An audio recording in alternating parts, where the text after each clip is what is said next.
Where could she have gone without telling anyone? It was not like her to do so. All the more strange as everyone knew that Chris and Shannan led a fulfilled, whole, happy life with their two little girls. And then the police gradually began to look deeper into Shannan Watts and discovered the other side of the scene.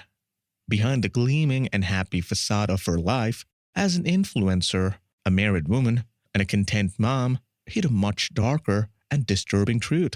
A dysfunctional family, an insufficient and depleting bank account, a third unwanted pregnancy.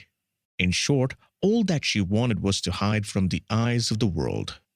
It is necessary to note that in the Watts family, everything that happens in the Watts house was revealed on the social networks because of Shannan, who did not hesitate to share her daily life on the web.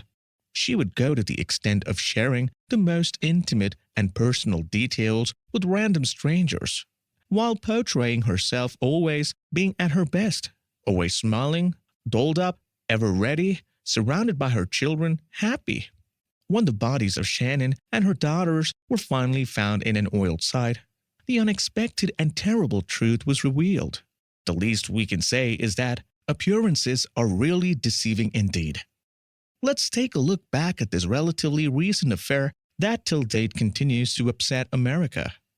5 years ago, I married my best friend. My soulmate, I married you. Chris, these years are the best of my life. Our love continues to grow stronger day by day. We have two wonderful little girls who call us mommy and daddy.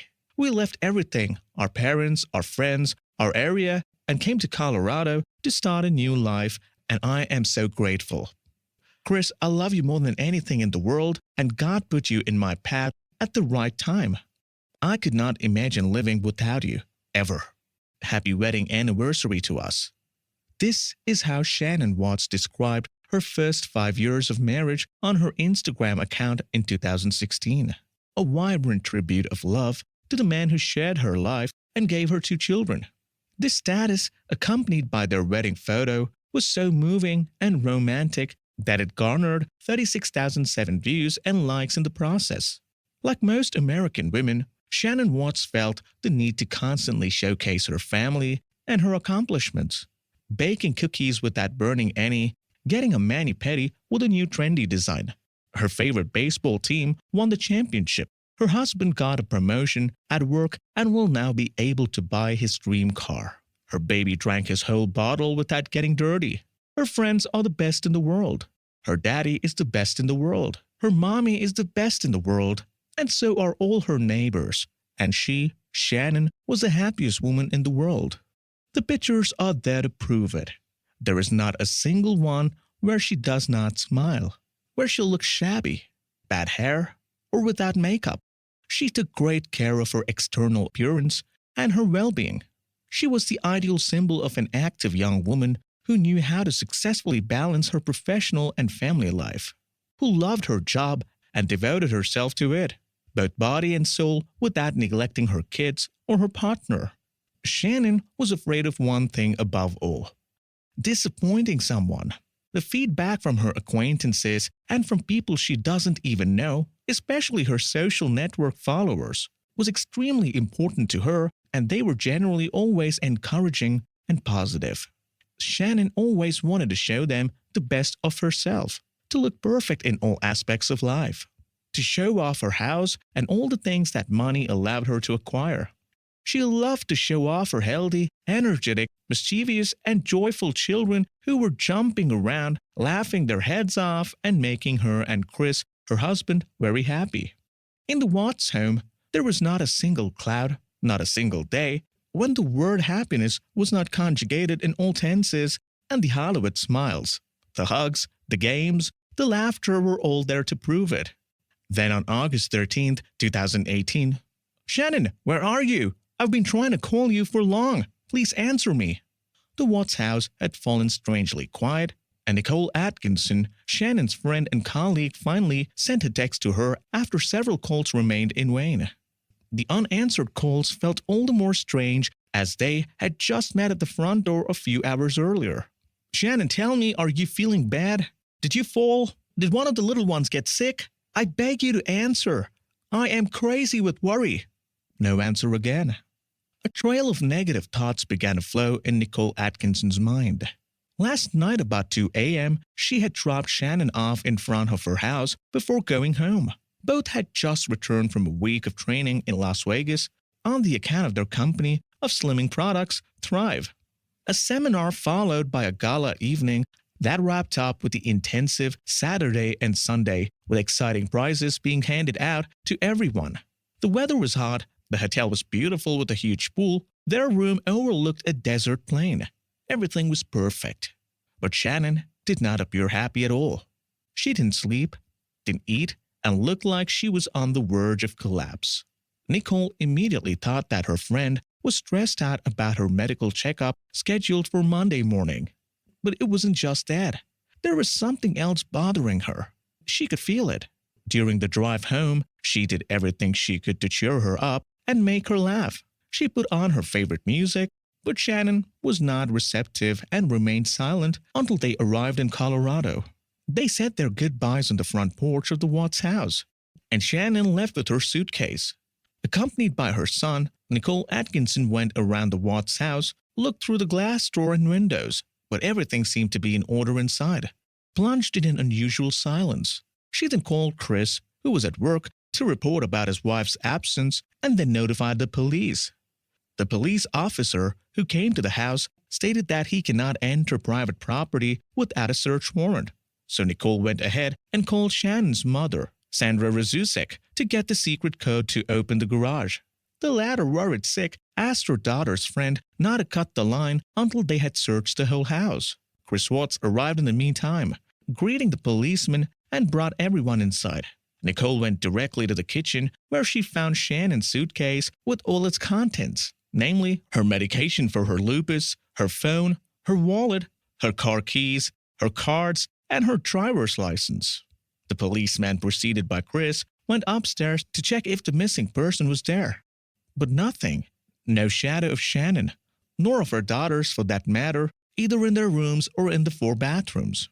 The girls' rooms, nothing had moved from its place except for 2 small blankets missing. On the first floor, Chris Watts started to make calls to all his wife's acquaintances, but nobody had seen her that day. He went back upstairs once more with the policeman, and they found Shannan's wedding ring on the dresser. Chris was distraught and agitated.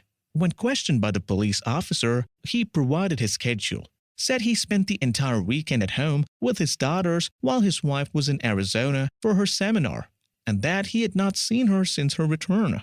He added that he left to work from home around 5 a.m., which the police officers believed. The rumor of the disappearance of Shannan Watts and her 2 little girls quickly spread around the neighborhood, and the immediate neighbors were already at their doorstep. A neighbor from the house across the street said he had a surveillance camera that gave a bird's eye view of the Watts home and that it might have filmed things that Chris couldn't see while he was away.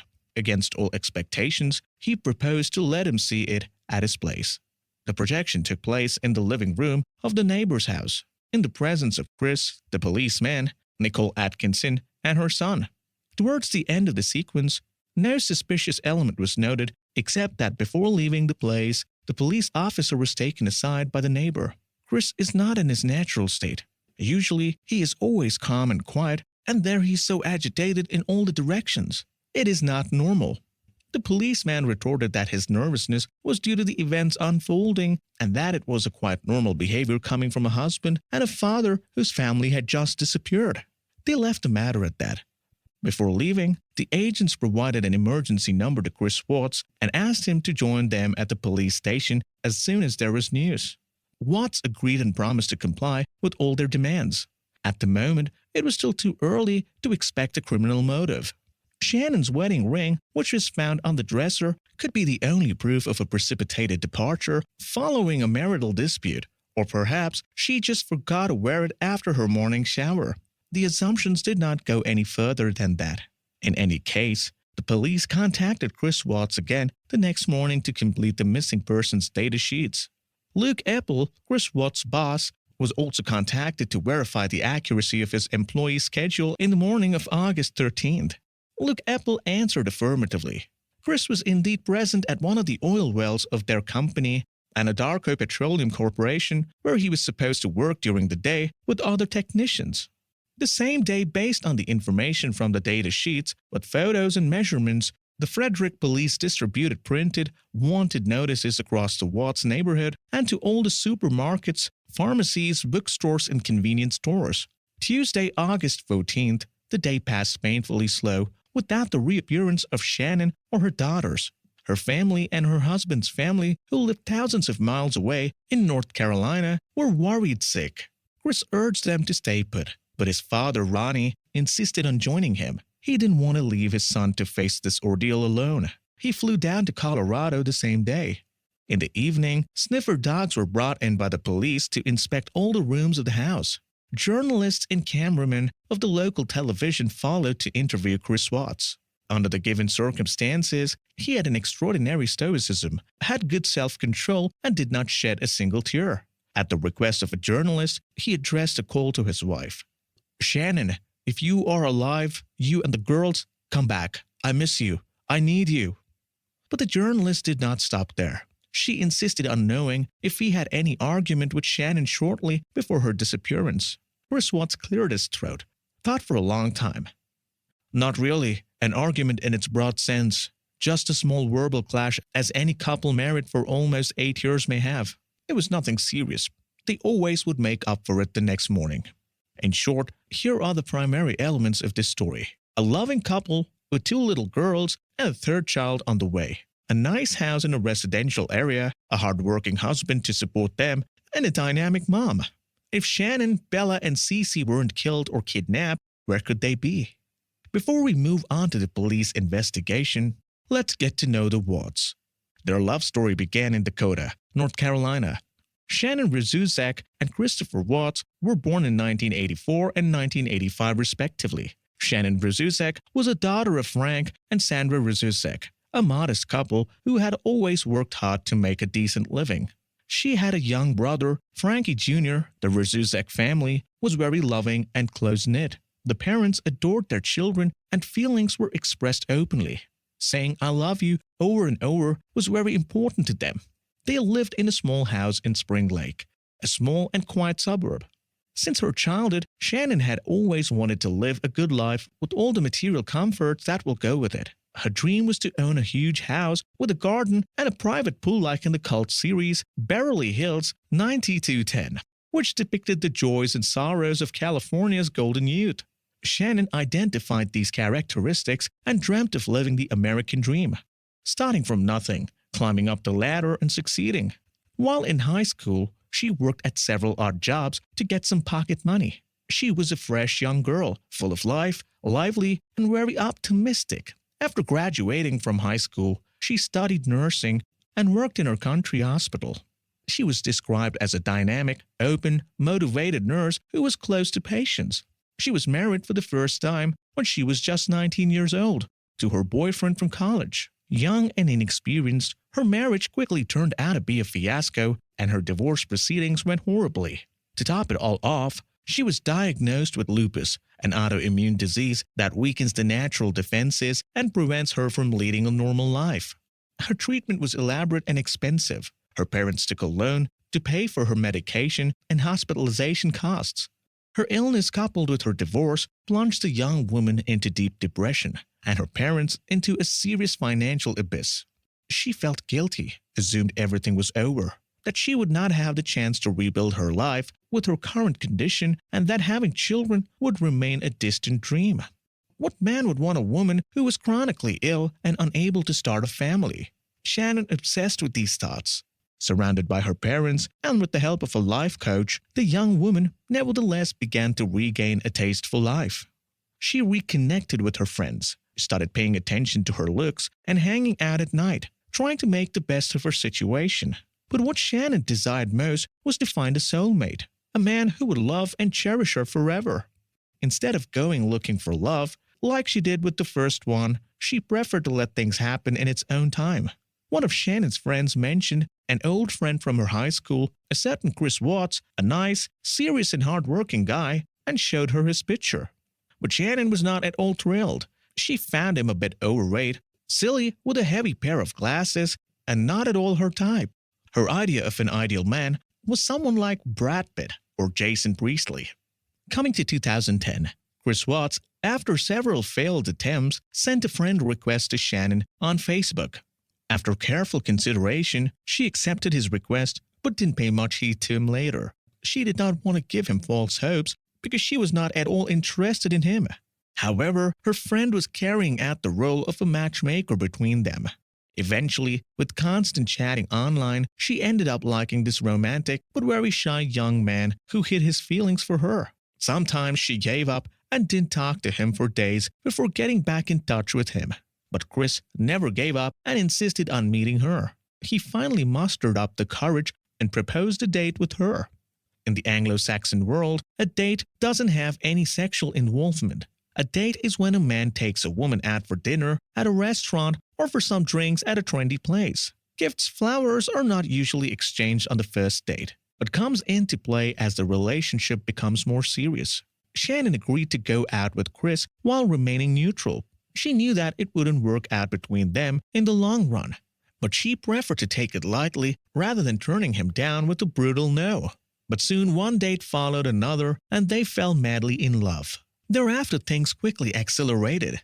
The words wedding, wedding ring, wedding dress started to be uttered without any hindrance. Shannan was flying up in the clouds. Chris accepted her as she was, in spite of her lupus, in spite of her treatment which left her weak and lethargic. Even if she would not be able to give him children, he loved her and wanted to marry her. And that's all that mattered. Their wedding was celebrated with great pomp in November 2012 in the very luxurious DoubleTree Hilton Hotel. The couple looked beautiful. The banquet, the bride's dress, the speeches at the end of the meal, the slow dance, everything was showered with tears of happiness. The only shadow in this beautiful moment was the absence of the groom's parents and his sister. Ronnie and Cindy Watts didn't accept Shannan for their son's wife and had let Chris know of their displeasure as soon as they got engaged. According to the Watts, who worked in real estate and law, lived a fairly affluent lifestyle. Their son's choice was simply not the right one. They found Shannan superficial, always seeking limelight, dominating, carried away, materialistic and frivolous, while Chris was the opposite, a charming, calm boy with a humble head on his shoulders. Hardworking, and always kept a low profile. They were certain that it will be less than a year before she starts dominating him and drags him by the nose. The absence of Ronnie and Cindy Watts and their daughter Jamie, Chris's older sister, 3 empty chairs at the head of the table led to whispers among the guests.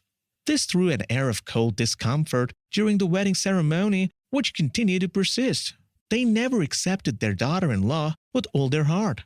After the wedding, the couple moved to Colorado, a mountainous region with a dry climate that was beneficial to Shannan's fragile health. While she thought she would never be able to get pregnant, the young woman gave birth to 2 little girls. First, Bella Marie, born in December 2013, followed by Celeste Catherine in July 2015. Shannan was literally crazy about them. Seeking more comfort, the couple took out a loan and bought a beautiful house in the city of Frederick, in a nicer residential area.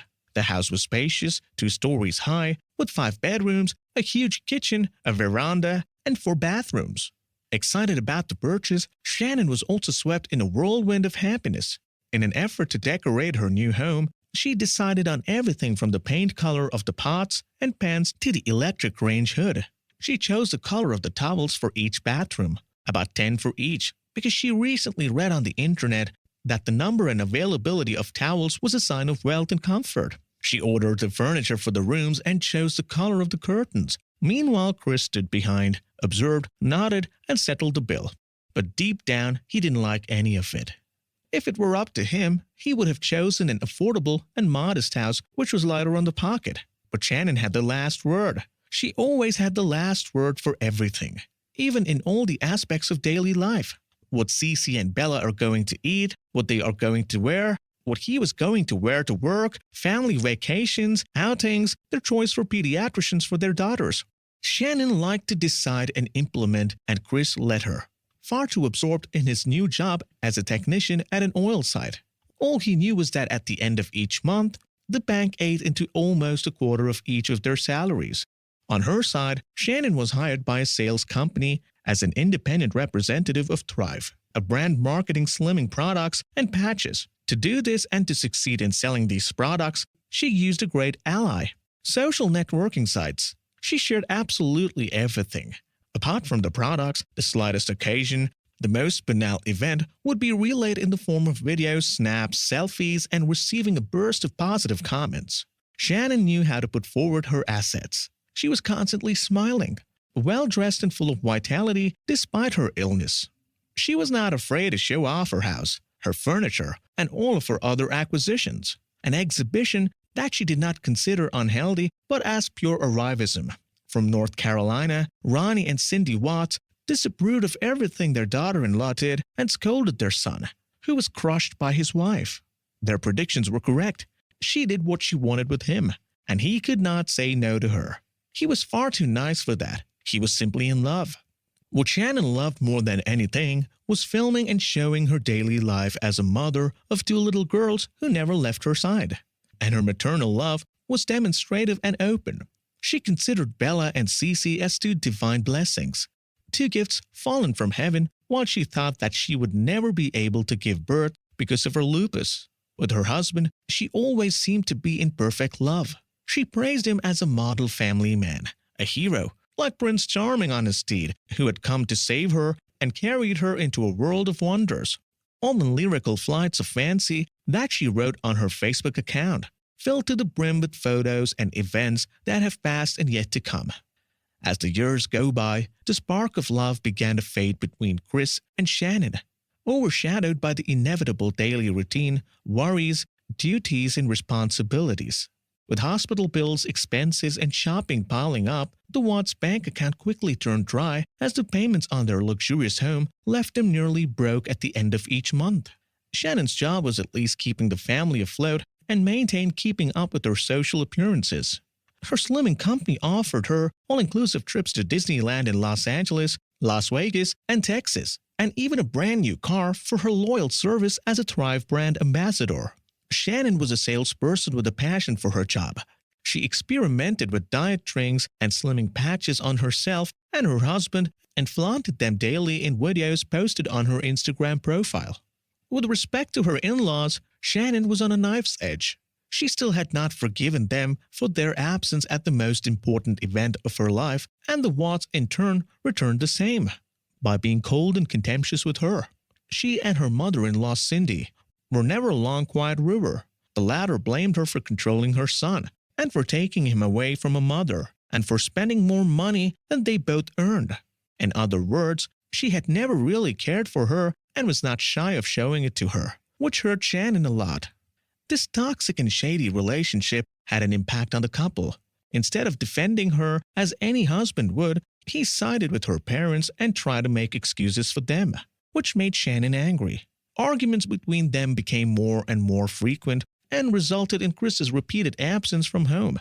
His wife began to doubt his fidelity and bombarded him with questions like, "Do you still love me? Are you seeing someone else?" For any answer, Chris denied and closed himself in like a shell.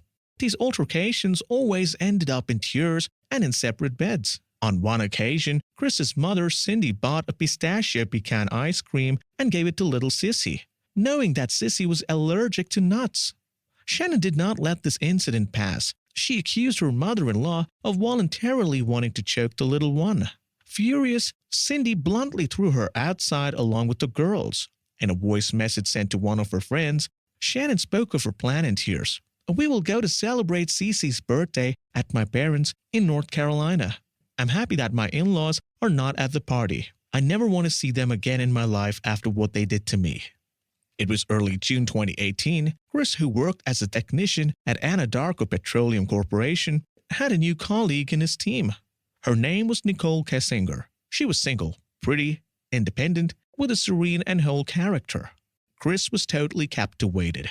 It was love at first sight, and it was mutual. They started to date frequently after work and quickly became lovers. Nicole knew that Chris was married, but did not know that he was already a father. Together, they took trips to the forest and the beach. Chris felt he was in love for the very first time in his life and realized that his 7-year relationship with Shannan was just smoke and mirrors. It was Nicole, the woman of his life. With her, he felt like himself, far from the role of daddy bear that his wife forced him to play on social media at her side.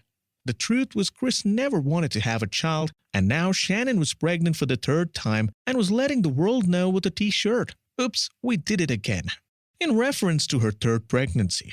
And icing on the cake, this time it was a boy, which was enough to satisfy his ego as a dad.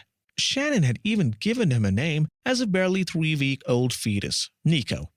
That said, she was always in anticipation and total indiscretion. Chris, as usual, showed himself happy, but knew in his heart that a third child will put them in further financial trouble. They already declared themselves bankrupt in 2015. The worst would come to be. Juggling between his job, his double life, his secret meetings with Nicole Kessinger, and his marital duty that he no longer wanted. Chris soon found himself up against the wall. Far from bringing him closer to Shannan, the future birth only pushed them apart. This separation, which did not have a name yet, made the young woman suffer enormously, who shared her state of mind on Facebook and in text messages sent to her friends. Chris does not love me anymore, does not want to have sexual relations with me, shows himself irrational and angry with the girls, as if he was very impatient. I'm sure he's seeing someone else, sleeping with someone else. I'm on the verge of abyss. I cry and I cry nonstop. The relationship crumbled. Against all odds, Shannan packed her bags at the beginning of July 2018 and left with her daughter to North Carolina to her parents, waiting for things to calm down. Chris promised to come join them in the last week of the month. A glimmer of hope reignited in Shannan's heart. But it didn't last. During their 6 weeks apart, the couple hardly spoke to each other. Shannan sent daily messages to her husband, made phone calls, and received only brief, almost cold replies many hours later. Chris' explanation was that he was tired from work, fell asleep on the way home, didn't see her call. She didn't believe a word of it and pestered him again and again. Chris remained nevertheless reserved and boxed up, which put her in further despair. In reality, the separation for him was like a real truce, a blessing, and gave him enough time and freedom to see his lover as much as he wanted. When he finally left to join them in North Carolina at the end of July as promised, the couple did not reconcile and they slept apart. Shannan suffered from this situation and shared it with her friend and close colleague at Thrive, Nicole Atkinson.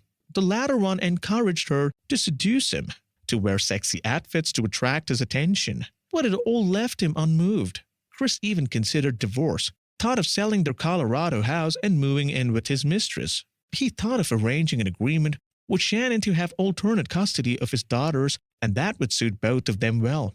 He had planned out the whole thing in his head. Announcing it to Shannan was the only thing left. He did not want to rush it, knowing very well how she would react. The second week of August, the Watts were back home. Shannan had to attend a seminar organized by the product company she worked for. The event would be held in Las Vegas and was scheduled for the weekend on the 11th and 12th of August. Her colleague Nicole Atkinson was also going and offered to drive her to Arizona. However, Shannan had a bad feeling. She felt exhausted. Her lupus did not mix well with her ongoing pregnancy, and her regular medications gave her constant nausea. On the emotional side, things were far from being settled. Chris spoke to her only in monosyllables and had forsaken her completely. On the verge of despair and wanting to save her relationship at all costs, Shannan made one last attempt in writing. Words come more easily in writing than when spoken verbally. On Friday, August 10, 2018, Shannan and her friend took a 4 a.m. flight to Las Vegas. Chris stayed home with the girls. As he left, his wife left a letter which was an exclamation of apology on the kitchen counter, where she told him that she loved him, that in the future she will be respectful to his parents, that she was happy to be expecting a boy, and that his coming will sooner or later make things right in their marriage. She finished the letter with an "I love you, Chris, forever." Left alone with his daughters, Chris hired a babysitter and met his lover at a steakhouse, the Lazy Dog Cafe, for dinner. Not having any cash on him, he paid the bill, $62, from his wife's credit card. The latter, while consulting her bank statement on the internet, discovered the debit of $62 and thought that it was inexpensive for an individual meal. But it was a clear clue that her husband was cheating on her. While she was in Arizona, He was having a great time with his girlfriend. Shannan returned home late on the night of August 12. The next morning, she had a gynecological checkup. The appointment was scheduled several weeks in advance. She thought about not going, but it was already too late to cancel it. All the way home, she thought about it. Did Chris read her letter? Does he still love her? Are the girls already asleep, or did they stay up waiting for him to come back? She dropped her suitcase, opened her front door as Nicole drove off waving. They were to see each other in 2 days. The next day, Monday, August 13, Shannan disappeared with her daughters, Bella and Cece. In the office of Frederick Police Station, Chris was facing Detective Graham. The quarrel that he mentioned before to the journalists who came to interview him about the disappearance of his wife put the chip on the ear of the police officers who summoned him to know a little more. The Inspector Graham pointed out to him that he lost a lot of weight compared to his physique before, and there could have only been one reason: adultery. Chris would have sought to impress another woman by losing weight and taking care of himself. But Chris denied everything. "You're mistaken. I never met another woman." 3 days passed without any news of Shannan Watts and her daughters. At the request of the investigators, Chris agreed to take a lie detector test.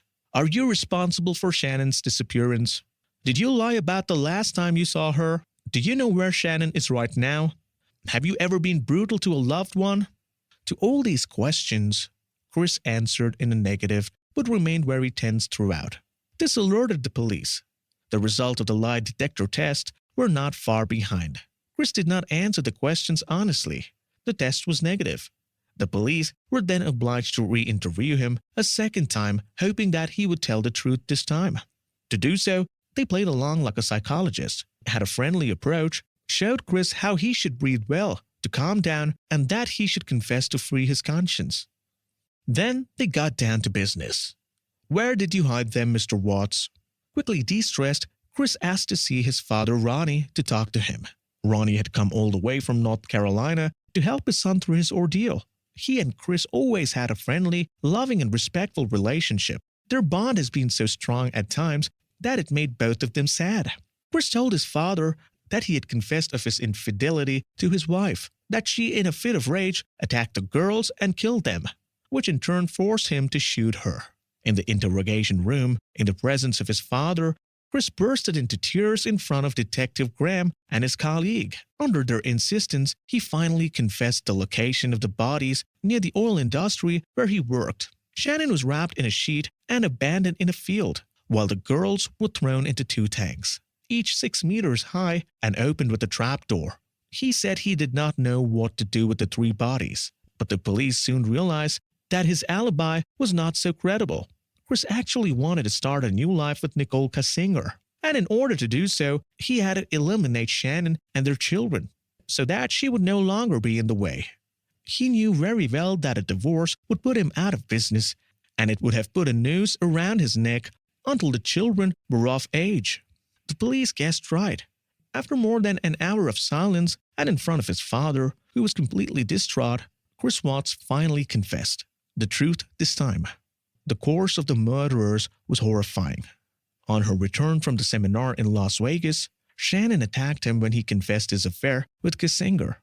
He told her that all was finished and that he wished to divorce her to remake his life with a woman he loved.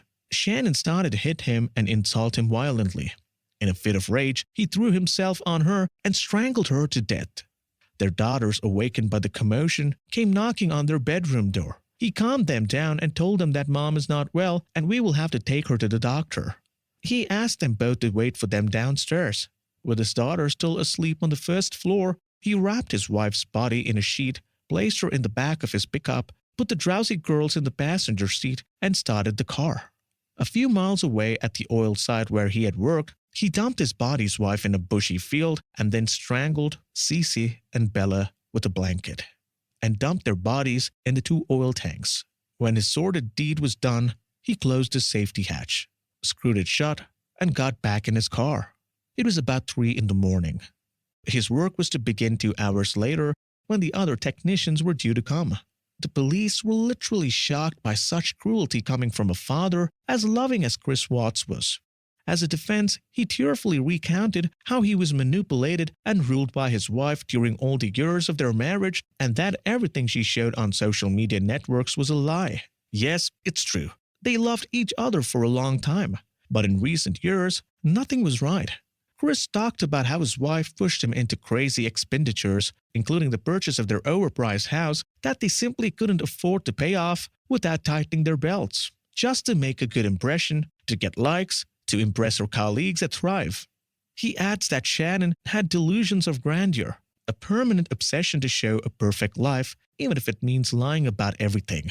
While he desired a simple life without fuss, always from the stress, glitter, and the judgment of others.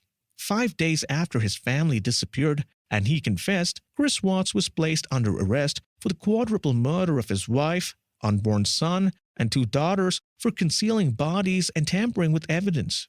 He pleaded guilty before the Denver District Attorney on November 6, 2018. The death sentence sought by the Rudsak family was eventually overturned, and Christopher Watts was sentenced instead to 5 consecutive life sentences with 3 consecutive terms of safety. His trial, highly publicized in the United States, where the case had been followed since its inception, shocked the public. As soon as the verdict was announced, several candles were lit by the residents of Frederick in honor of Shannan and her children, followed by a memorial vigil. Many among them still can't believe that Chris killed his own family in such a cold-bloody way. In December 2018, Chris was initially imprisoned in a Denver penitentiary and was later transferred to Dodge Correctional Institution, a maximum security prison located in the state of Wisconsin, where he remains to this day. 2 years have passed since the Watts case. On social networks, groups still make a big deal about this terrible story. Groups supporting Chris Watts have emerged, who deliberately support him and blame his wife for the tragedy. Frank Rudsak, Shannan's father, sent an emotional message to such groups begging them not to tarnish the memory of his daughter, who is no longer in this world. On September 30th, 2020, the Netflix platform released a documentary film on this subject titled American Murder: The Family Next Door. It features a posthumous tribute to the victims at the end. The story of this loving couple, young, beautiful, and happy, at least in appearance, has helped to expose the lure of social media platforms. Shannan's life was portrayed in an idyllic way, and many young women were certainly envious of her place, without realizing even for a second the dark side of reality. We're at the end of our show for today, so feel free to listen to the other shows on the podcast and take 5 seconds to leave us a 5-star rating on iTunes. It's really important to us. You can also subscribe to the next episodes and follow us on Facebook to suggest new ones. Thank you and see you soon.